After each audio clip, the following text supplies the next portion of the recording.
Hello and good afternoon and welcome to the Knatters Knits podcast. This is episode 39 and it is Saturday the 1st of April. It's 2017 and outside a bit grey, a bit overcast, and I've tried to enhance the lighting and I don't think it's made much difference. So I'm going to jiggle around over the next few episodes and see if I can make it any better. So how have you been? What sort of a week have you had? Welcome back to everybody who has been before. And if you're a new viewer, thank you very much for checking me out and I hope you enjoy the podcast.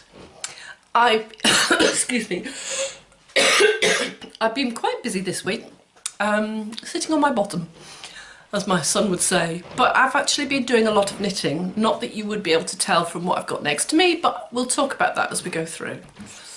I want to talk about, first of all, about the date. It's the 1st of April and I don't know about where you are, but here in the UK, the 1st of April is always April Fool's Day, or All Fool's Day. It's got various different names depending on what part of the world you're in, I think. What sort of traditions do you have for April Fool's Day?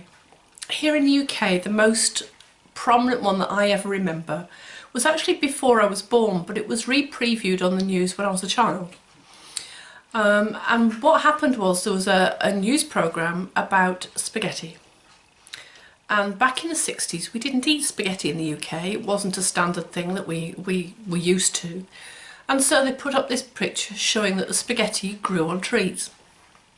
And yes, we fell for it hook, line and sinker. So to me that's always been the biggest spoof, joke, whatever you want to call it, of April Fool's Day. This year I've seen 2 or 3 different ones. I'm not going to go into the details because some of them are a bit close to the bone, shall we say. But it's been very, very interesting just watching what people do. Now, I don't know about where you are, but here in the UK, the traditional thing is that you only do April Fools up to midday. After midday, if you do the jokes, then you're the fool. Apparently, from what I've read, it started out as a tradition many, many years ago where you used to send the fool, whoever that might have been, off to the local next person down the road with a note saying, this is an April Fool's, send the fool on to the next person. And so they kept on taking the message on to the next person and on to the next person. You could see how long you could get it to go on. Reminds me a little bit of when I was a student nurse. We used to send a lot of student nurses off for a long stand. We used to send them to pharmacy. And the pharmacy staff were always very, very happy to oblige, and you ended up standing in the waiting room for hours and hours and hours if you didn't catch on. We used to send them for all sorts of things as well. Bowman's capsules, which is part of the kidney. Loop of Henley, same sort of thing. Sent to pharmacy for a tub of elbow grease. All sorts of things like that. So what sort of practical jokes have you ever played on people? Please leave me a comment below. I'd love to hear what you've been up to and what sort of things you do on April Fool's Day if you do celebrate it as a day in your country. Right, this is a knitting podcast, so I will get on and I'll start to talk about the things that I've been up to.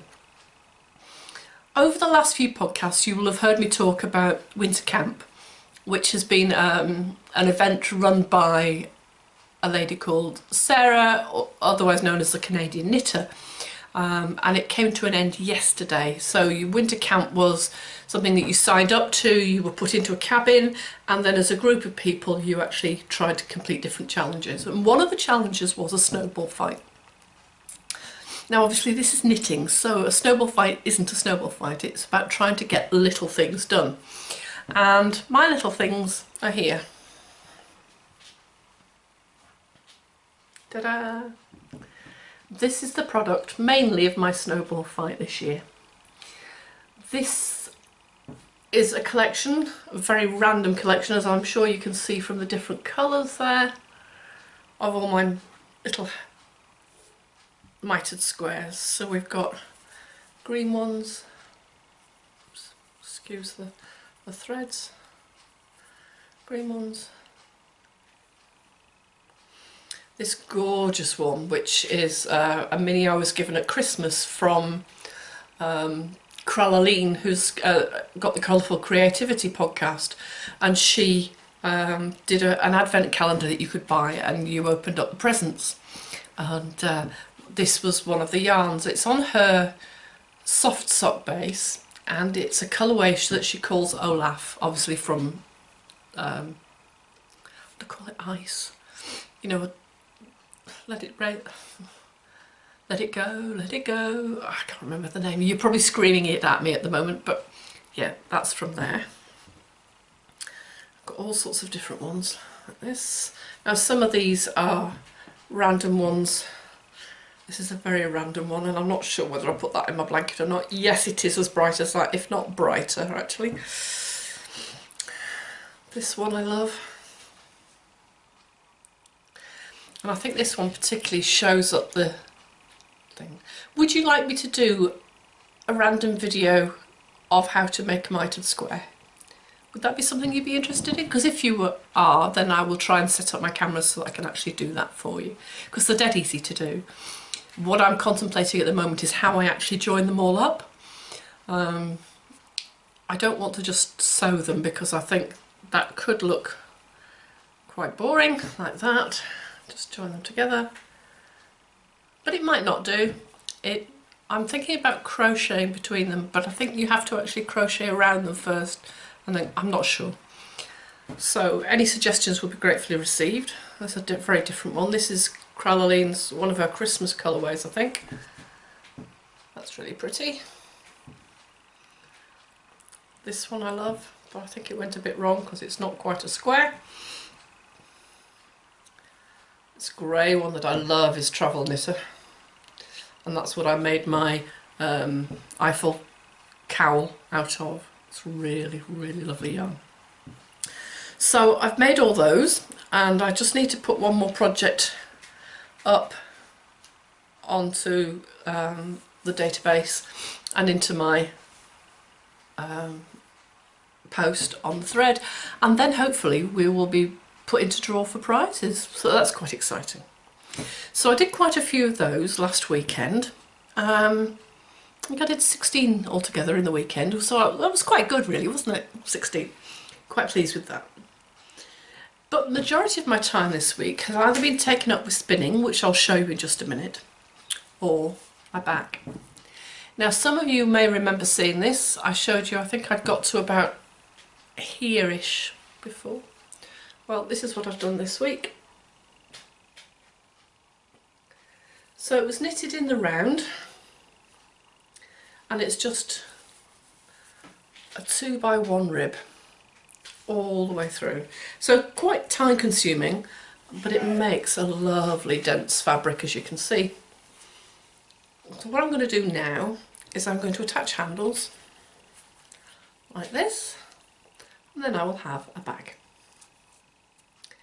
My decision is, should I felt this, because it is a little bit floppy, as you can see, or should I leave it as it is? I finished off the base there by just doing a 3 needle bind off. Turned it inside out and did a 3 needle bind off, which makes it quite secure, and I feel happier about that than I do about other bind offs, so that was quite good. And this is all hand spun. The first section up to about here was all fibre that I got in a fat fibre box. The next one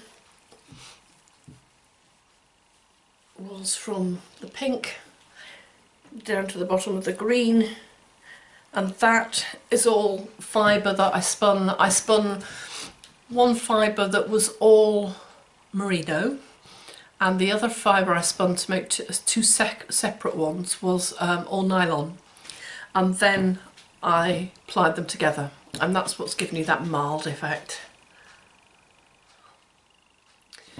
So I can't make up my mind. Do I felt or not? What do you think? I even got at one point tried it on as a hat. Well, I'm not going to do that today because my hair's just drying. I've just been in the shower. But I do like this, and it's nearly finished. So I just need to sew on the handles and then I think it would make quite a nice just bag to take off and go out for the day with. Shove my purse and camera and a bit of knitting in. What do you think? Would you felt it or not? Okay, so that's my bag. The next thing I wanted to show you was my spinning. You may remember I showed you this one, and this is from Three Waters Farm in the United States, and they do the most gorgeous spinning fibres. Now I've gone for a fairly neutral colour palette here.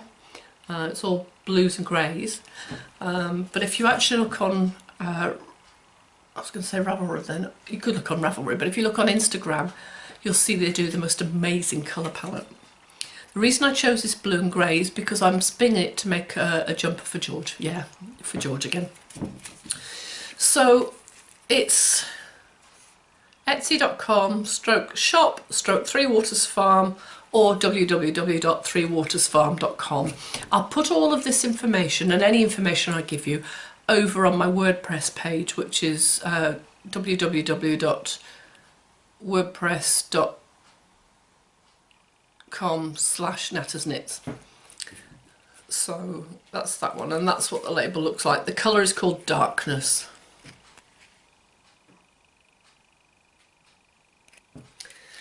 So I've got two braids, but as you can tell I've only got one here, and that's because I have spun up the other one.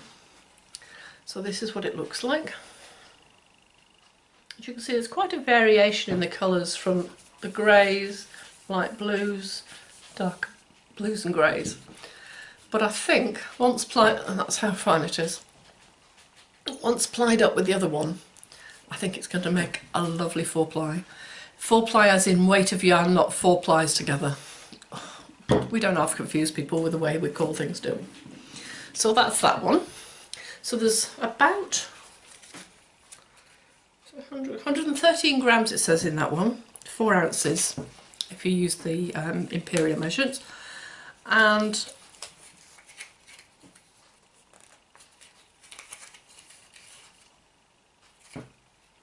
there'll be 4 ounces in the other one. So that's 8 ounces. So hopefully I could get a good yardage out of that, and probably hopefully enough to do George a little jumper. So talking about George and jumpers, let's move on to my next work in progress. Now last week I hadn't started this. You may remember this yarn. I showed you that I got from Sandra from oh dear, I'm sorry, I'm having a, I can't even call it a blonde moment because as you can tell my hair is not blonde.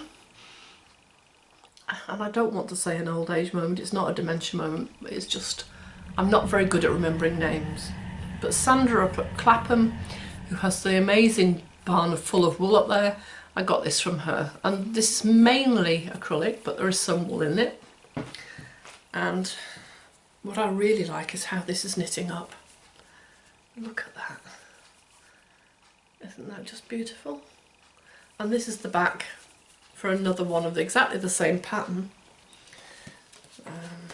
which is this one. And it's a Snugly Crofter Baby DK. Obviously I'm not using the Crofter, but that's the jumper. And I love it because of this neckline. I don't know how well you can see that. But George absolutely loves it because the collar he can snuggle up against, and it's dead easy. I'm going to try doing something different this time because I've completely stuck to the pattern up till now. But I've decided not to do that next time because the collar I'm finding is a bit too big and doesn't quite settle. So instead of knitting the collar separately and then attaching it, I'm going to actually try knitting it by picking up stitches and putting it on that way instead. So we'll see what happens with that one. So that's George's jumper. And then the last thing I've been knitting on, did I mention I probably should have done that, this is going to be a fairly quick episode. May remember me talking about this, the Viking yarn. And I've got this on 2.25 carbons. I do love these for knitting socks, really good. And I'm keeping it in my Undercover Otter needle keeper. And this is brilliant because these two clips, as you can hear there, keep your knitting between here and nothing falls off the needles. Oh, fantastic. I got this again as part of my Christmas package advent calendar. And inside here, I love this, as well as Undercover Otter's name, there's all these snowmen. So there's penguins on the outside, and this reminds me of the old penguin logos from Penguin books. But inside you've got all these snowmen, very jolly snowmen, and I love it. So I'm getting on quite well with this now, considering I haven't picked up socks for a long time. So it's just my standard cast on 2x1 rib, very simple, aren't I, really? It's a gusset heel. It's very difficult to tell with this, isn't it?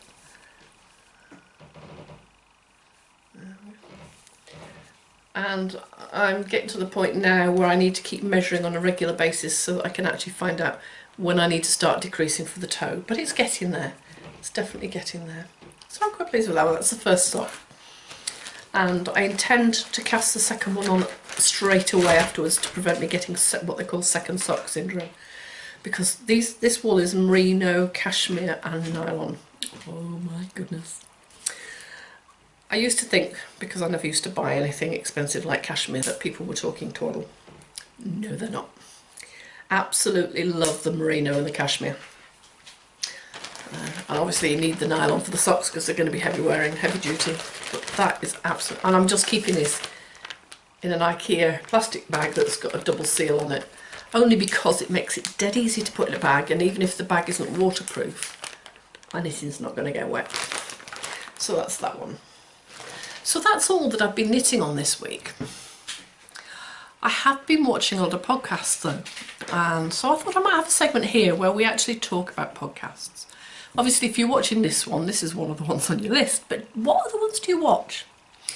I've initially used to watch a couple that no longer podcast, and Knitting in Circles was my favourite of all, and that was Darren and Amy, but they've stopped podcasting now, which is a real shame, but you know, I can understand they work full time and they've got lives outside of doing podcasts, so you can understand why they gave up for a while. I used to like Minerva Turkey, but again, she's stopped podcasting for now. So which ones do you like watching? I still watch the Knit Girls, another one of my original big watches, but they're all in the States. So this week I've actually been trying out watching a few different ones, and I should have written them all down. My biggest one is in the month of March has been something called Kristy Glass knits. Now I don't mean any offence by this, Kristy, and I don't know that you watch, but if you do, I used to find her podcast very in your face. I'm the typical British, bit quiet, but bit reserved, and Americans who are hi, really not put me off, but I just find it a bit overwhelming. But for some reason I decided to carry on watching and give her a bit more of a go, and I'm glad I did, because she's been doing something called Manch, which is about male knitters in the month of March. And so she's renamed March Manch. And I have watched some absolutely fascinating interviews. She has interviewed people from the UK, from the US, from Eastern Europe, all over the place. But the main thing is that they're male and that they knit. Now, there of course are some people that she hasn't had on yet, like Stephen West, who I'd love to hear an interview of.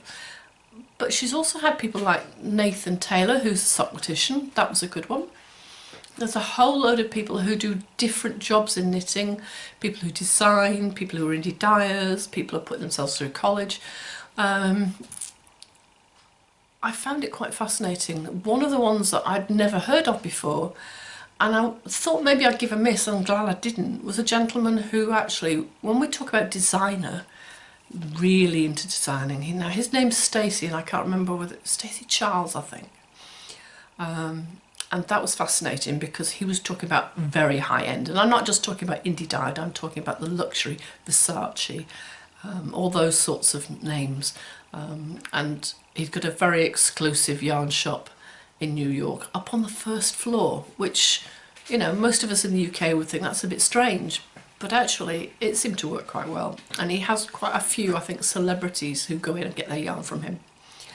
So that was that one.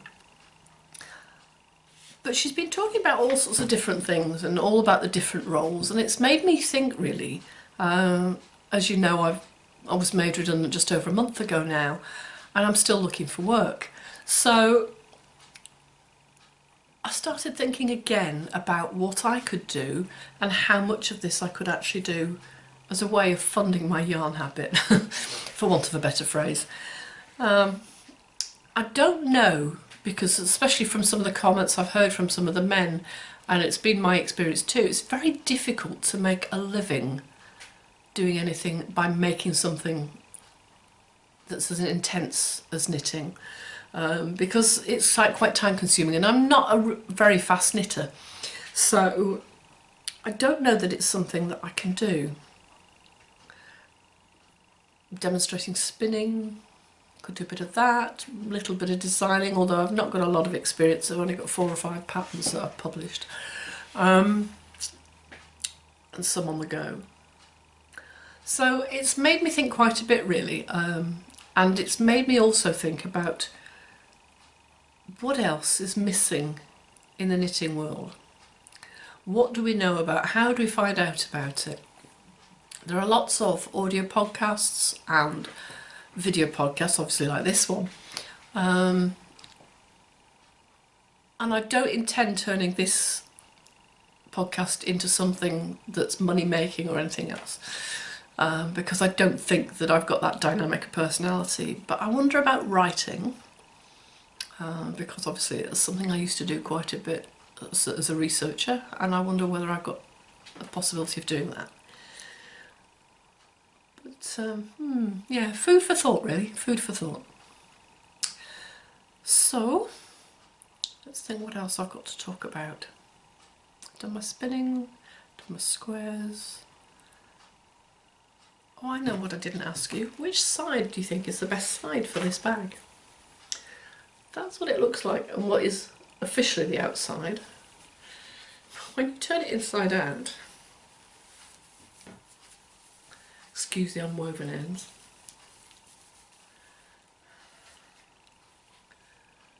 what do you think about that? I mean, it almost looks like brioche, doesn't it? Do you like that side better? Just a random thought.